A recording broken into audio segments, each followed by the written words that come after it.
One of the deadliest parts of severe weather that you probably don't spend much time thinking about is lightning. Missouri and Arkansas last year both had 2 lightning deaths. That ties them for 3rd place in most lightning deaths across the country. Of course, there are also lightning strike survivor stories, and one of those stories comes from right here on this farm in Marshfield. And it was sunny, about like this, a few clouds starting to roll in.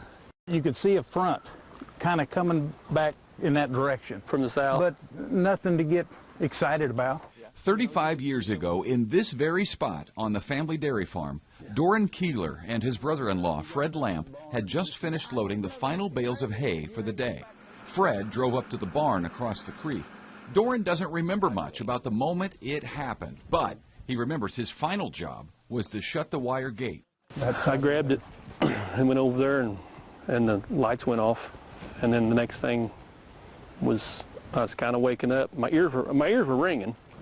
I do remember that part. I could see that he was laying down, face up, the gate kind of across him.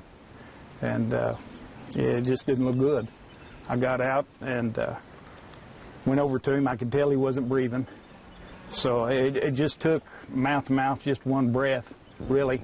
Really? And he just, you know.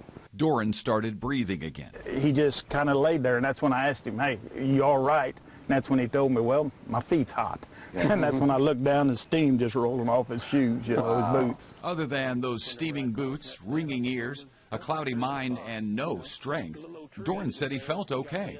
Finally, this nurse comes in and says, we really don't know what we're doing because we've never had anybody survive a lightning strike before. And I'm like, well, that makes me feel real good. How long am I going to last?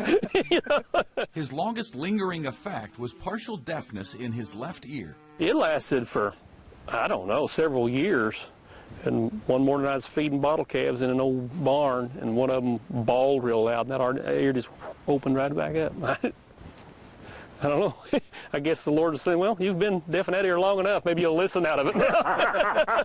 One thing is for sure, Doran has certainly kept his sense of humor about his brush with nature's fury, especially about that mouth-to-mouth from his brother-in-law. My sister's told me for years that his kisses can wake the dead, and I know what you mean, sis. One's all it took. One's all it took. But when he gets serious, he thinks about what happened and why. I've been here another 35 years, and I'm going to be accountable for every one of them years. You know, whenever God came to Job, he came in a tornado, whirlwind, they call it. And sometimes God he has to say, hey, remember who I am and remember who you are.